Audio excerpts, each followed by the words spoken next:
Shabbat Shalom, meus amados, a palavra do Eterno nos diz: Zahor et Yom HaShabbat lekadishô, lembra-te do dia de Shabbat para o santificar. Queridos amados, nesta noite de Shabbat, em que estamos examinando a Parashá Kedoshim, que quer dizer santos, nós vamos examinar dentro do texto da Torá, o livro de Levítico, capítulo 19, e nós vamos examinar o versículo 15. Amém? Que diz assim a palavra do Eterno: Não farás injustiça no juízo, não respeitarás o pobre, nem honrarás o poderoso, com justiça julgarás o teu próximo. Eu gostaria de examinar com os irmãos este versículo e, mais especificamente, a última parte do versículo que diz: com justiça julgarás o teu próximo. O que Deus está falando aqui, irmãos? O Eterno fala. O Eterno está falando para nós que nós devemos julgar o próximo positivamente. Yeshua deixou isso também claro. Os apóstolos, os líderes da igreja primitiva deixaram claro. Porque a Torá, ela nos ensina que devemos julgar o próximo positivamente. Amém? Não negativamente. A pessoa, na verdade, é um pecado que muitos cometem. Às vezes o teu próximo, só de ver uma pessoa, você já está julgando uma pessoa, né? Você já está pensando, e aquele ali é esperto ou é meio tolo, já fica criando opiniões dentro de você. E o Eterno não se agrada disso. Amém? Porque nós devemos procurar julgar o próximo positivamente. Amém? E também usar de misericórdia com o próximo. Louvado seja o nome do Eterno. Aqui, queridos, nós vemos aqui no texto de Levítico, amém? Capítulo 19, no versículo 15, um grande mandamento: julgarás o teu próximo com justiça. Esse com justiça aqui quer dizer com misericórdia, positivamente, benevolamente, amém? De uma maneira abençoada, sempre procurando achar que existe um motivo por aquilo ter acontecido, amém? Às vezes, né, você pode, um exemplo, digamos que você passou, né, numa rua, de carro, de ônibus, e você viu, né, o teu próximo, que é servo do Eterno, né, entrando num restaurante que o prato é feijoada, né, cheia de carne de porco, que contraria a Torá do Eterno, amém? E aí a pessoa já julga: olha, aquele ali, ó, servo do Eterno, cumpridor de Torá, mas foi entrar no restaurante que o prato era feijoada, né? E é prato único. Aquele restaurante ali é prato único, não tem nada não ser feijoada, né? A carne do dia é a que está na feijoada. E aí, meu amado, você acaba julgando ele negativamente, porque você recebeu o mandamento para julgá-lo positivamente. O que pode ter acontecido? Pode ter sido que aquele servo de Deus entrou ali para ir no banheiro, por exemplo. Pode ser que ele entrou ali para comprar um refrigerante, né? Ele nem foi ali para almoçar. Então, isso tudo é possível, né, queridos? Então, uma maneira de você não pecar contra a Torá por estar fazendo um mau juízo de alguém, né, principalmente daquele que serve ao Eterno, amém? E sem base para isso, acusando, né, desnecessariamente. Eu vou contar aqui uma história, queridos, que aconteceu na época da Primeira Guerra Mundial, que tem a ver muito com esse texto.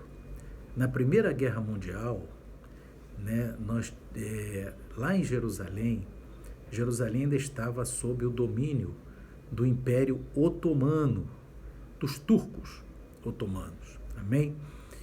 E ali, queridos, a fome era extrema na cidade de Jerusalém, muito extrema, A Primeira Guerra Mundial estava acontecendo, principalmente na Europa, né? Amém?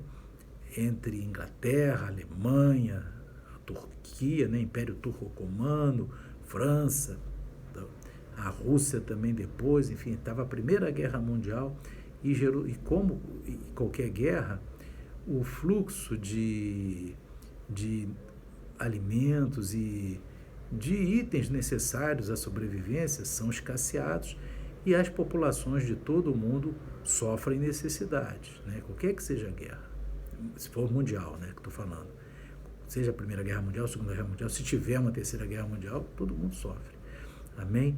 O que um dia vai ter, né, está na Escritura, mas não estou dizendo que seja agora nesse momento. Mas o que eu estou querendo dizer é o seguinte: na Primeira Guerra Mundial estava lá Jerusalém, as pessoas de lá, os servos de Deus, né, os judeus que moravam em Jerusalém naquela época, né, Israel nem ainda era Estado, nem ainda tinha sido fundado, né, porque ainda está no tempo da Primeira Guerra. Israel só é fundado, só vira país depois da Segunda Guerra Mundial. Então, na Primeira Guerra Mundial, está lá Jerusalém, uma penúria, meu irmão, não tinha alimento, não tinha nada. Mas tinha lá uma família que tinha uma moeda, e a moeda utilizada, uma moeda utilizada naquela época, uma moeda, era a chamada Napoleon. Era uma moeda de ouro, que quem tivesse uma moeda dessa conseguiria sobreviver por meses, a família, porque era uma moeda muito valiosa. Amém? Então tinha um judeu, né, praticante, e ele tinha essa moeda guardada lá em cima do armário, né? Em cima do armário. Como a fome ficou muito extrema, né, meus irmãos? A coisa ficou insustentável, né? Os alimentos na quitanda não estavam bons, mas era o que tinha para comprar, enfim. Naquela época era quitanda, né, irmão? Tudo era quitanda, amém? Agora que tem negócio de supermercado, mas naquela época era quitanda, né? Onde o quitandeiro, né, vendia ali os alimentos para as pessoas, né? Aqui no Brasil, em todos os países, né? Amém? E ali, meu amado, nós vemos que aquele judeu, aquele Yudin, que é judeu em hebraico, aquele Yudin, ele vai, meus irmãos, em cima do armário, vai pegar a moeda de um Napoleon, porque chegou a hora agora de eu lançar a mão dessa moeda para sustentar minha família por meses, que era uma moeda de ouro chamada Napoleon, lá em Jerusalém. Uma história verídica isso, né, queridos? Acontece aí, meus irmãos, que ele vai no armário e não acha a moeda. Amém? Não acha aquela moeda. E aí ele tem um filho pequeno, né? Ele chega assim: filho, você viu aquela moeda Napoleon, uma moeda de ouro que tinha aqui em cima do armário? Aí a criança, né, irmão, diz assim: vi sim, pai. Eu peguei aquela moeda e fui na quitanda e comprei umas balas para mim. Aí o pai, o que foi fazer? Foi na quitanda, pediu o troco, né? Que deu o troco do Napoleão. Aí foi lá para o quitandeiro, e o quitandeiro, que também era um judeu, disse: olha, o seu filho veio aqui, comprou balas, mas ele não me deu uma moeda de ouro Napoleão, não me deu um Napoleão de ouro, ele me deu uma moeda de cobre, que é o suficiente para comprar bala. Amém? E aí foi isso que aconteceu. Aí ele falou: não é possível, ele disse que veio aqui na quitanda. Amém? E aí, meus irmãos, eles foram para a liderança rabínica definir essa situação. O que vai resolver, né? Isso tem que ser decidido. Quem que está com a razão, afinal, né? E aí o líder, né, daquela comunidade pediu para o quitandeiro, né, dissesse assim: você jura que você recebeu uma moeda de cobre e não um Napoleão de ouro? E ele, por uma questão de cumprimento de Torá, ele disse que não juraria, porque muitos, né, servos de Deus no mundo não juram, por causa que até Yeshua disse para nós, né, queridos, que nunca jureis nem pelo céu nem pela terra, né? Na verdade, jurar é a mesma coisa que fazer voto, né? Amém? E nem por Jerusalém, porque é a cidade do grande rei, que é a própria Yeshua HaMashiach. Então lá, meu irmão, aquele Yudinho, aquele judeu, ele não jurou. E aí, meus irmãos, as pessoas da cidade começaram a julgar que ele tinha mentido, porque também não tinha jurado, né?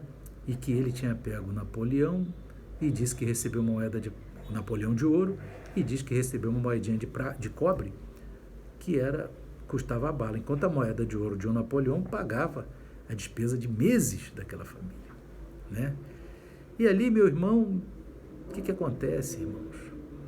Passou um ano, passou 2 anos, aquele quitandeiro tão mal visto que ele ficou, que ele teve que fechar o seu negócio.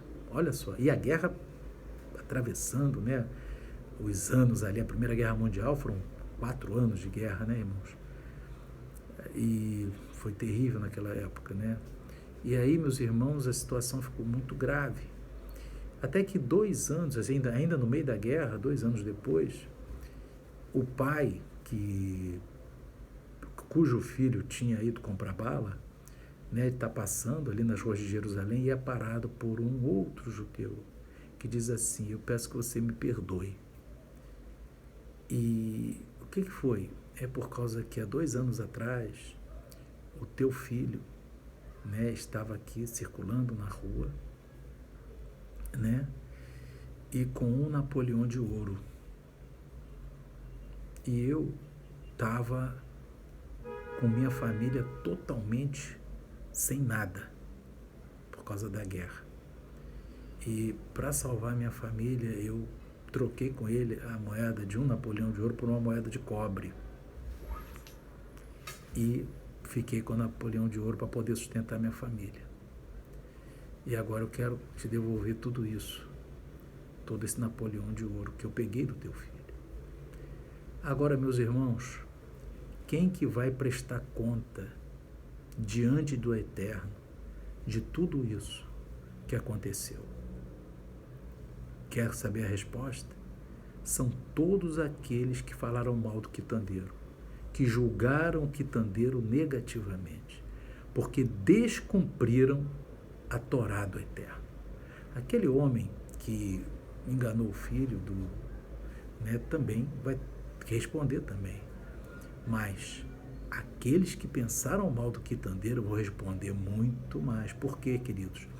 Porque eles julgaram negativamente o quitandeiro, deixaram até de comprar naquela quitanda, né, pensando que ele tinha cometido aquela falha, enquanto ele falou a verdade, porque, na verdade, a criança foi lá na quitanda, naquela época, com uma moeda de cobre. Então, meus irmãos, isso daí é muito importante ter cuidado, porque muita gente vai perder o Olam Rabá, o mundo vindouro, amém, por causa que julga o próximo sem saber o que está acontecendo. E ainda tem mais, irmãos. E Yeshua, para evitar os pecados de julgar as pessoas, Yeshua diz assim, em Mateus 7, verso 1, isso daqui tem a ver com esse texto da Torá que nós estamos examinando. Yeshua está dizendo: não julgueis para que não sejais julgados. Isso é que é julgar com justiça. Não ou julga com justiça ou não julga. Se você não consegue julgar com justiça, não julga então, para que você não seja julgado. E Yeshua ainda entra no verso 2 de Mateus 7 e diz assim: porque com o juízo com que julgardes, sereis julgados, e com a medida que tiverdes medido, vos hão de medir a vós. Irmãos, isso é muito sério. Amém? E Yeshua está fechando uma questão aqui. Amém? A Torá diz, julgue de uma maneira positiva, com misericórdia. Só que Yeshua ainda diz o seguinte: se você julgar negativamente, também vão te julgar negativamente. Ou seja, ele está dizendo que ele próprio, Yeshua, vai julgar negativamente. Amém? Por causa que com o juízo que a pessoa mediu o outro, vai ser medido pelo Eterno.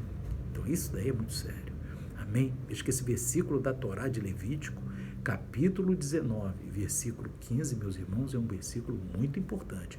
E o próprio Tiago, meio-irmão de Yeshua, presbítero Tiago, que era um dos líderes da igreja primitiva, ele fala lá em Tiago, capítulo 2, verso 13, ele diz assim: porque o juízo será sem misericórdia sobre aquele que não fez misericórdia. Então, se você, meu irmão, minha irmã, julga os outros sem misericórdia, pode escrever isso.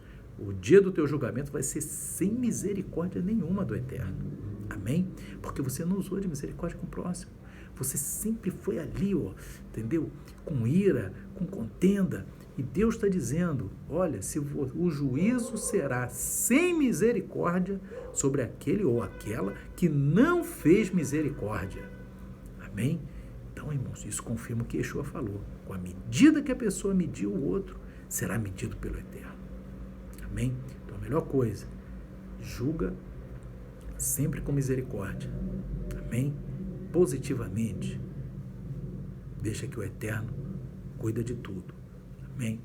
Então, aqui está dizendo, o juízo será sem misericórdia sobre aquele que não fez misericórdia. Aqui, Tiago também está se referindo a esse versículo da Torá que nós estamos comentando, meus irmãos. Amém? Então, queridos, que o Espírito Santo continue falando ao coração dos irmãos, que o Eterno abençoe a todos. Shalom, Shabbat, Shalom. Amém e amém.